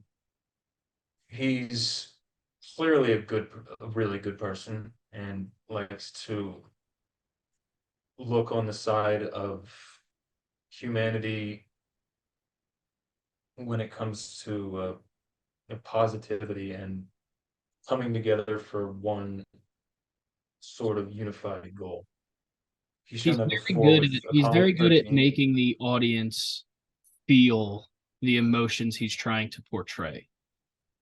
Yeah, I think just a good someone with good intentions like Ron Howard, it really often comes across in the films that he makes.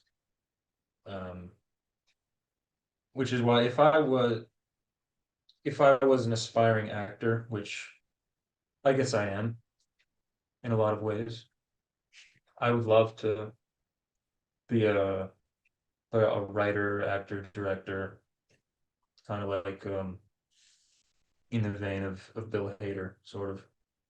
I'd love to do something like that. Write something, star in something, not necessarily star in something, but maybe be a part of something that I wrote and directed, or just And wrote. financially producing. You'd be everything all That's a in one. bit. That's a bit tougher. That's I'm gonna need some time to get my name out there. I don't think we're gonna be getting $500 million for this Pirates movie just quite yet. Script needs But to be it's finished. happening. It's gonna happen. Yeah, we need to get past page 6. Yeah, we're on the writer's strike. We can't write right now. Well, yeah, we can't. We're not allowed. We can. We Yeah. could put So that on our fucking. We could put that right now. We are not finishing this movie until the fucking writer strike's over. We are on strike. exactly.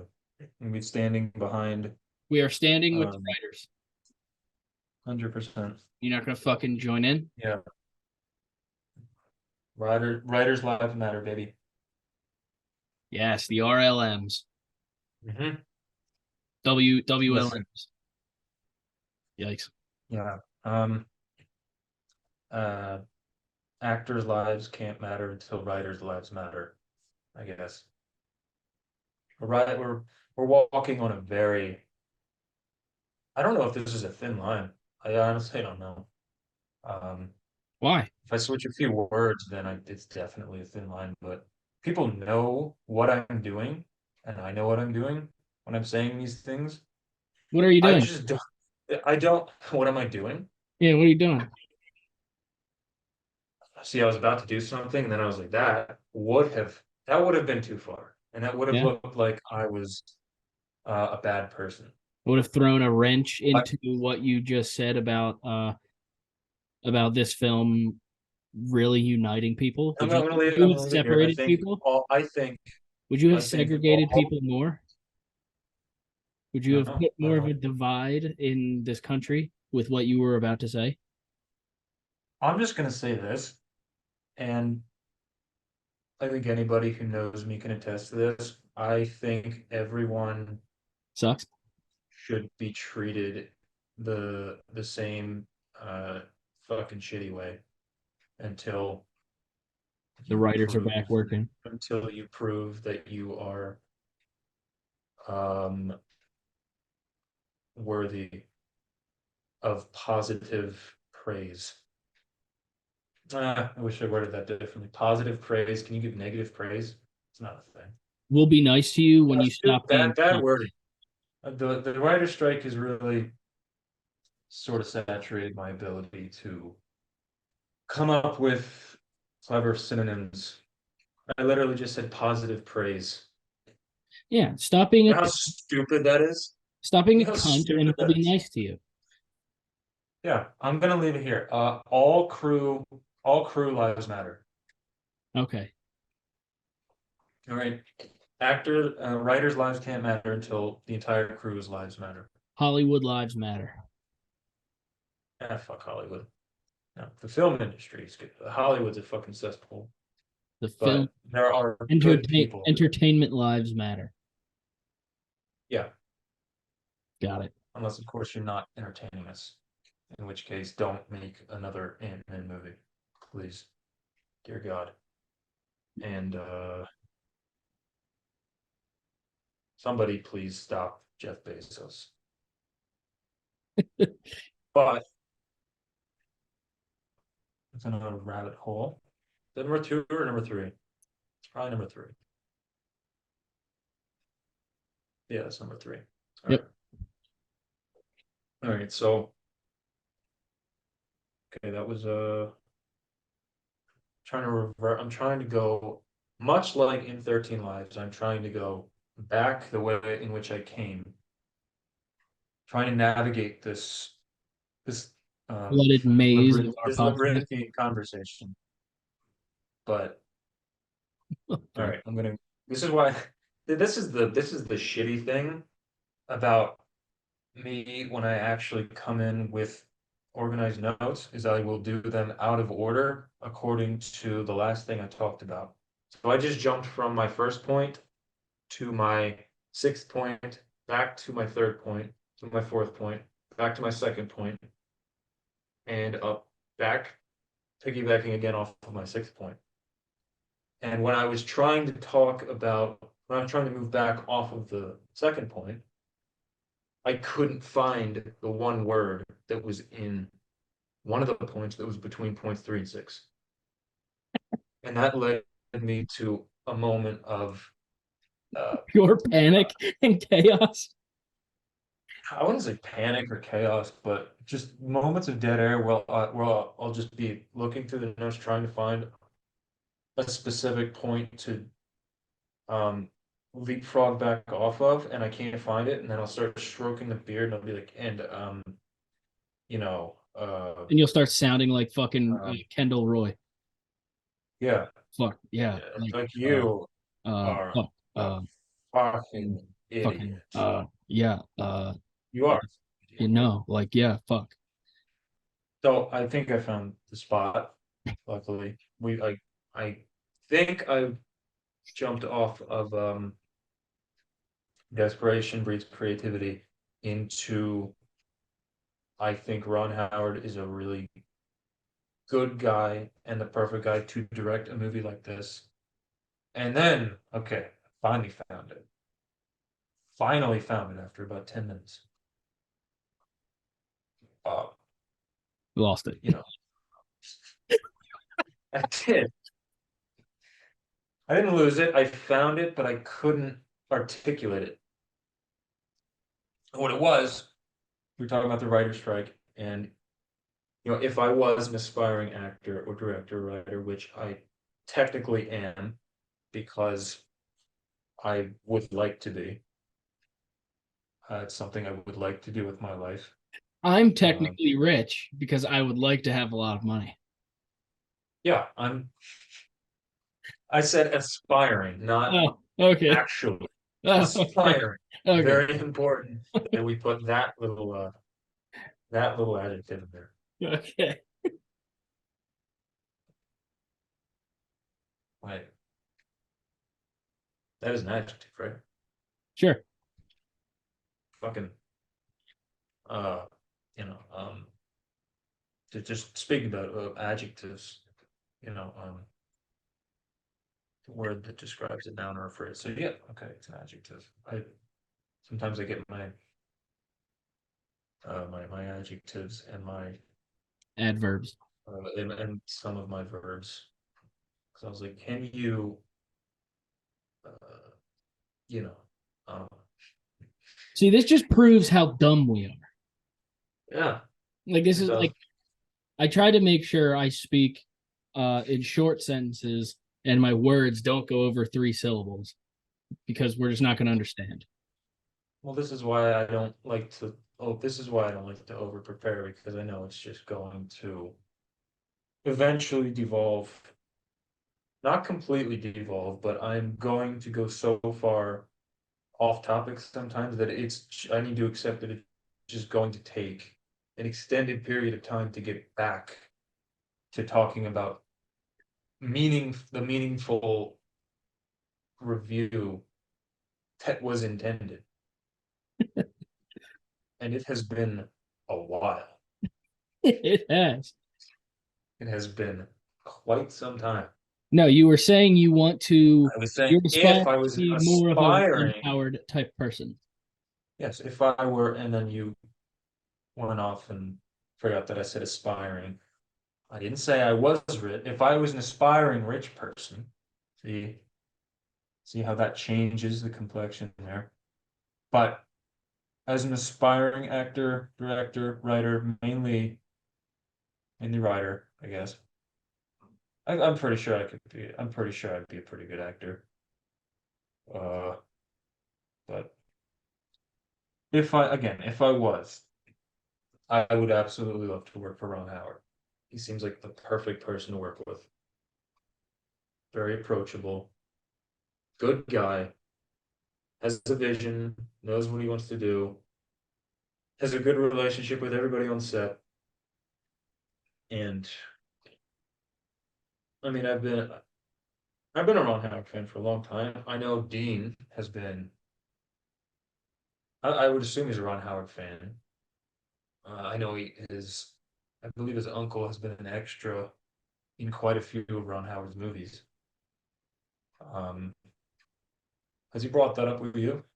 He has. I'm sure he has, right? Yeah. He doesn't know his uncle's name. Nobody does. He's Nobody real does. though. I'm con I I've never gotten his name. I've never gotten a picture. I don't know his age, weight, Trust me, bro. ethnicity, He was in these movies. but I do believe him. Yeah. I de- it He I hasn't wouldn't throw lied it past once. Dean to I would not throw it past Dean to try to hit me for like a decade long running gag here because I feel like that's something that he would have the ambition to do just for the just for the giggles 10 years later. Yeah, But I do think that this uncle is real. but 100%.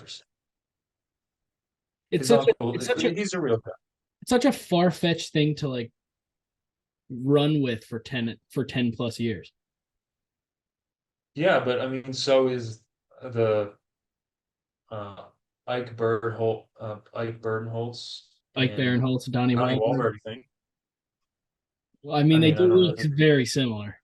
I don't know who the guy who this Ike Barinholtz Dean keeps bringing up is, but I do know who Donnie Wahlberg is, and I do know that that's him in Blockers. See that? So, so See that? It's Dean's full not on circle. this show, so we'll talk about this one. Zach brings up to Dean all the time that Ike Barinholtz and Donnie Wahlberg are very similar, and it pisses Dean off when Ike Barinholtz is in a movie and we say it's Donnie Wahlberg. For some reason, it bothers the living shit out of him, but we do it all the time. It's like when Prometheus fought the Predator. Yeah, when Prometheus fought the Predator, because Prometheus is actually a character in Prometheus. He's not. It's the name of the ship. Yeah, it's when, I didn't even try to whisper that. I should have tried to whisper that a little better, but I got so triggered because of this decade-long running gag. Not so hard to believe now, is it? There's literally three of them going right now that I can think of off the top of my head. Donnie Bear Holtz,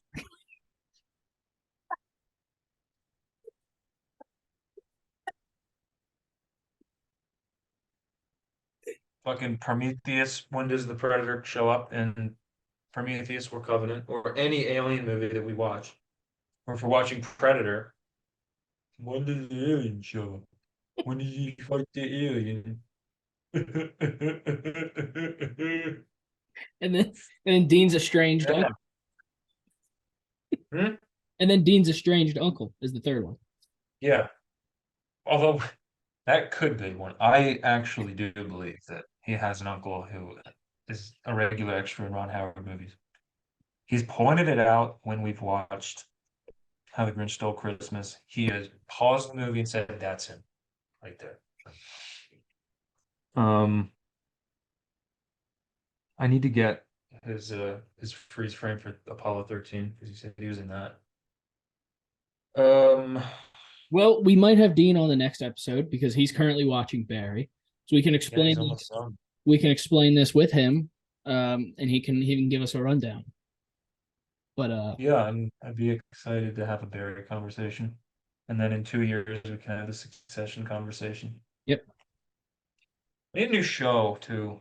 Uh, But as of right now, I we want to can watch. do 13 lives conversation. I mean, we are trying. Destiny itself is trying its damnedest to not get this conversation going. I did get a lot of my points out in that long monologue I had earlier. I don't even know how long that was, but I feel like it went on forever. All right, there's no easy way to transition back into pure reviewership. I'm gonna try it. I'm just gonna rip the fucking band-aid off. That would be cringy. I'm not gonna do that. I'm just gonna say the next note and stop this stupid shtick that I'm on right now. Fucking idiot. Uh Oh fuck. oh yes. All right. So the one thing that I wanted to not the one thing I wanted to bring up, but the one of the top points that that's not even a point. One of the top um Fucking say it. big this is me struggling to get the words out, but the words are there, and this is also me just milking the shit out of this 2 hour stupid. plus episode. This is the least amount of topics we've ever had. Three. which is really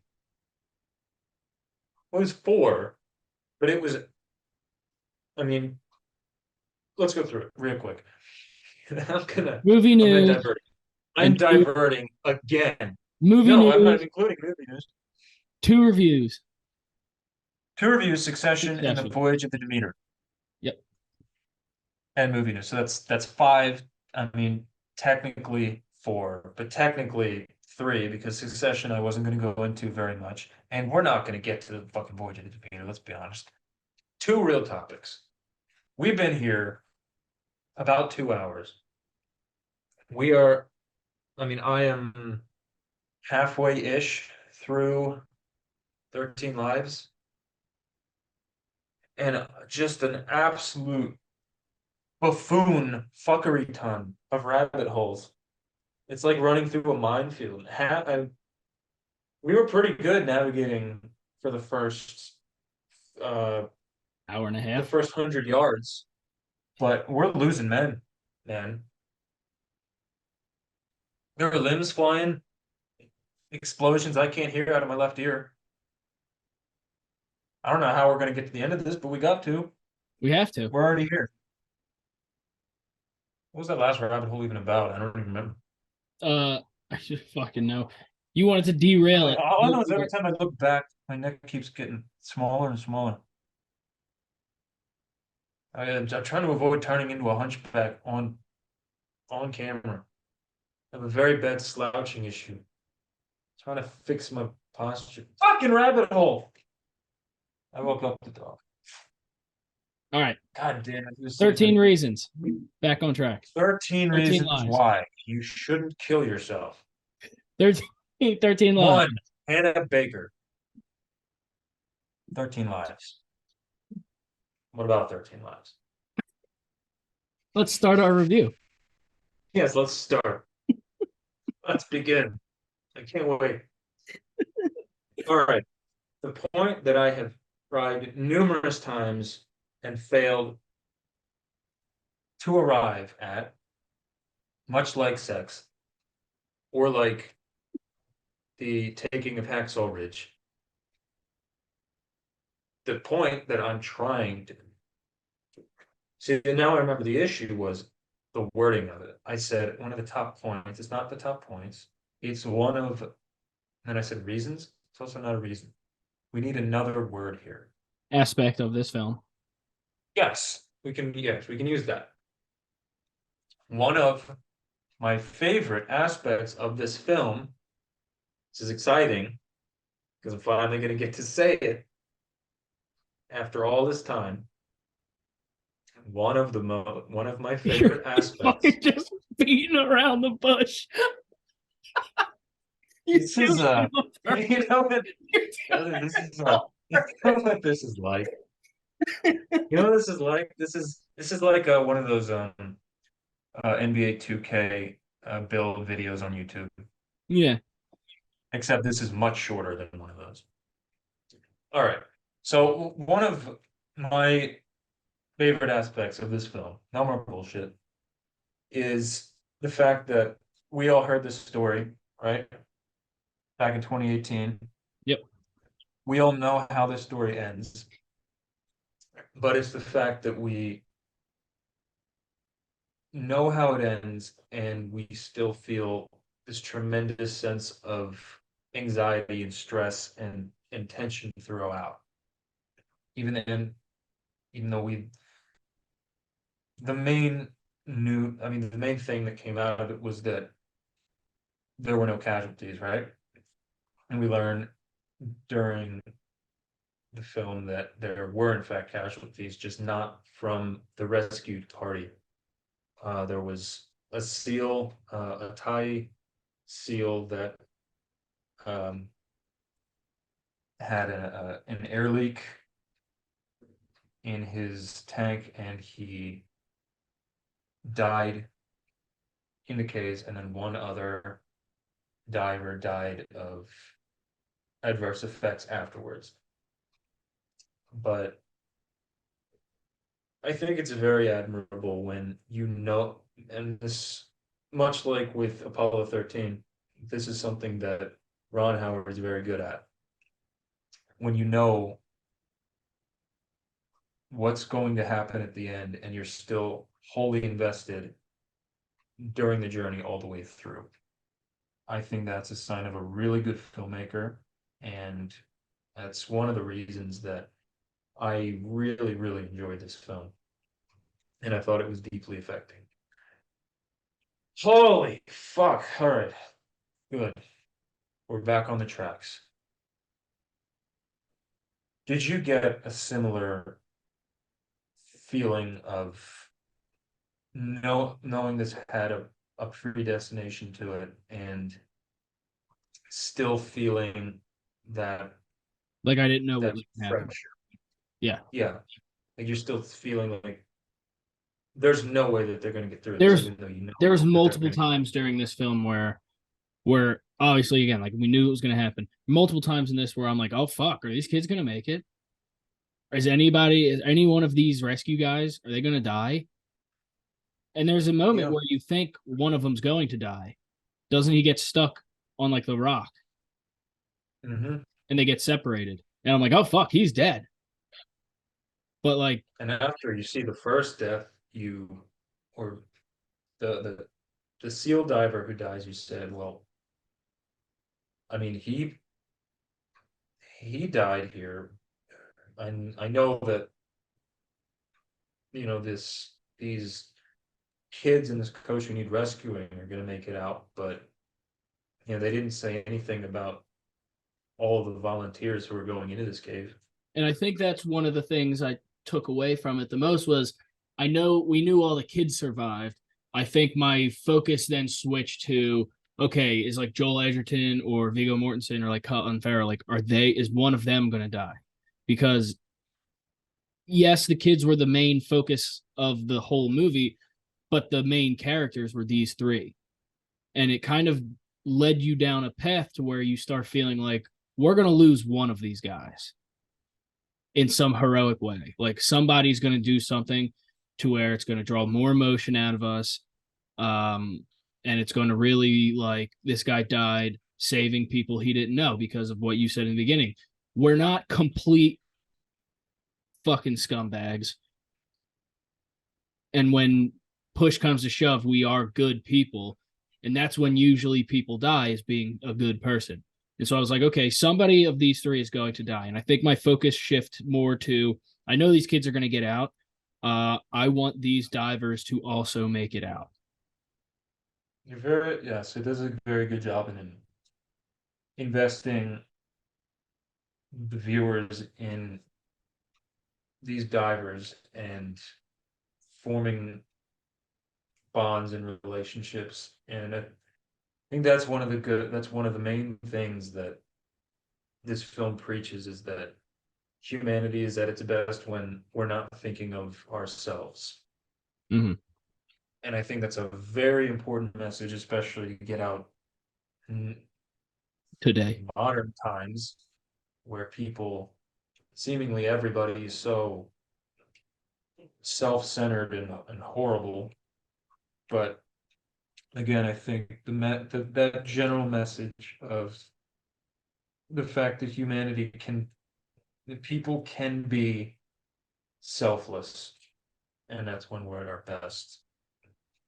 And that's the main reason that I gravitated towards this movie so much. I came out of this movie at the end saying like, damn dude, I gotta do more than I'm doing right now. These people are actual heroes. And I'm sitting here, At harping around. 12:19 in the morning on a podcast talking about how I'm a fucking moron. Yeah, which is fine. We're not That's the one thing that I Yeah, think I'll we just need do to that communicate. after I We're save not. more people's lives.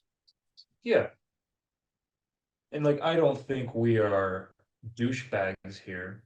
We may be stupid and dumb and stupid, huh? But I think we're generally pretty good people. So if you want to relate to that and have somewhere to listen to like-minded people who aren't as shitty as like your politics or your power hungry uh, executives or whatever, then come on in, leave some comments, The talk Tibetan to us because water is we are warm. going to respond to every comment. We're going to respond with 20 comments for every one comment that you leave. That's how desperate we are. That's how much we love you. Mm-hmm. Come on in. Yeah, The Thai cave water is warm. it's very warm. It was very warm. At least I can take solace in that. Mm-hmm. It was if they weren't in the cold, and that was done. We're so Yeah, you can cut that, we're Mark, or you can leave that in. I don't know. yeah, we're done. It reaffirms the themes of stupidity here. Mm-hmm. Approaching this podcast with similar film strokes. We have themes here. We have plot threads. We are characters, and This is just a movie, yeah, and we're done. and we're done. That is what it is. It is what it is. So that's that. The whew, you know what I'm gonna do? I'm going to I'm gonna write down some notes and I'm gonna thumbtack them to a wall right near me. And I'm going to learn how to I'm going to perfect the art of transitioning back from rabbit holes. Because I think we can agree that the rabbit holes are a pretty substantial part of this podcast. It's why I think it's why a lot of people listen to it, quite frankly. It's why we have tons of Yeah, listeners. We almost have too many listeners. yeah, I know. I listen to it way too many times. Yeah, I need to stop. But I mean, my God. But I think being able to transition back smoothly and quickly from these rabbit holes would do a world of positive change, both for not make necessarily making these 3 hours. Not that there's anything wrong with some of them being 3 hours, because some of these epics just require a Irishman type of runtime. I don't necessarily think that an episode with two film reviews requires 3 hour viewing, It's but crazy. if you're here We're for it, only talking about two movies, and you're mhm. just about to wrap up The Irishman. I still have. It legitimately took me a year and a half to finish The Irishman. It'll take us a year I and a half finished to that. finish this episode. I finished The Irishman in late 2021. Jesus. Yeah, but I did it. I'm proud of myself for it. Should we review that next week? But It's gonna be a yeah, we'll review The 6 hour Irishman, we'll review Battle Los Angeles. in San Andreas. Imagine fucking reviewing a 2 hour and 40 minute long movie. That'll take us 7 hours at the very least. All right. I think we should just make a point two right now. When we review Wes Anderson's 37-minute film, that we go 3+ hours. Yeah. And probably only spend about 45 minutes talking about that movie. Yes. We'll probably spend most of that time talking about How dumb like Mark is. how inflation has not allowed me to buy three hoagies from Wawa. Now I have to settle for two at a time. Every other It day. used to be like 12.75 for two. Now it's up to like 15.80. It's Can't do not it. my America. No, and they took our job, dude. Fucking took our jobs. Yeah. All right. Putting, I'm preaching practice. I'm preaching words into practice, not words into practice. I'm putting action to practice, practice to action. Practiced. I'm almost there. Hold on. Hold on. What's the expression? What is You're the expression? you're putting you're putting what you learned in practice onto the field. Yeah, but there's like a specific expression for that. Putting plans to motion. No, it involves the word practice. I'm Like talking you're putting practice. practice to work, something like that. I Sure. don't know. I'm gonna. What a fucking hypocrite I am. I'm actively trying to derail me Yeah. making a um smooth transition. I'm You want to talk actively about you want not to talk about allowing like myself to do that. you want to talk about some of the greatest battles in all of film and entertainment. You guys should Yeah, check out the battle between Zach and his own brain. it's brutal. It hates me. It does not want me to succeed. Do you know what it's like to fight against your own brain? How do you win? You don't. The bullet? It's the only way. Take the yeah. I learned all my lessons from Fight Club. Oh, okay. The only way to stop the voices is to shoot yourself deep in the cheek, and for some reason the bullet goes through the back of your imaginary friend's head. That's Okay. all. So yeah, even some of the best movies ever made have plot holes. It's fine. Nothing's perfect, and I'm fine with that. Besides the 10 movies that I think are perfect. I But mean, the, I'm sure I can blast plot holes in all of them, but so we'll do that another time. yeah. Actually, yeah, that's a good topic for another episode. Okay, yeah, See if I can I'll find the plot holes in your perfect movies. perfect. All right, perfect. Just like this perfect transition to Raid Shadow Legends. And no, Yeah, to your next topic. preaching. I'm just gonna say preaching practice into existence. That's the closest I can come to the expression. I'm gonna look it up after this, and I'm gonna have the moment of clarity. Okay. But last thoughts on uh 13 Lives. Jumping off of how you know how it's gonna end and the tension still being there throughout. Um, I want to touch on the claustrophobic nature of it, the anxiety-ridden atmosphere, the fact that these are practical locations that they actually built and the actors actually swam through these locations.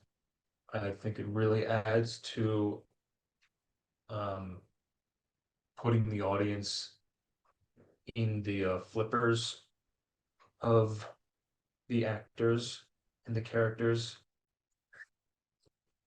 Um, and I want to give a little shout out to the production designer Molly Hughes, who designed all of these sets in styrofoam so that Ron Howard could design shots around them, which he talked about in his Vanity Fair scene breakdown, which I thought was really interesting. Um, Obviously, the reason that I'm named um, Sayambu Makdupram is that he's the cinematographer and he handling a lot of the underwater camera work in this film was if you're claustrophobic, this is going to deeply unsettle you.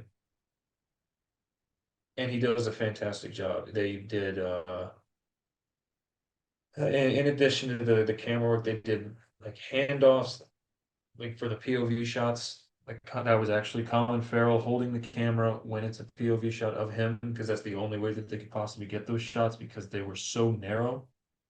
Um, so again, like, in the movie, you know, desperation breeds creativity, and that comes full circle for production as well. So big shout out to Sayambu and his ability to find really unique and effective shots. I thought he did a great job. He and Ron Howard worked really well together.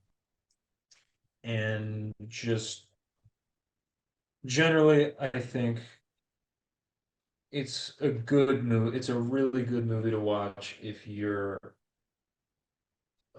faith or confidence in mankind has been reduced to ash. I think this is a good reminder that people can do good,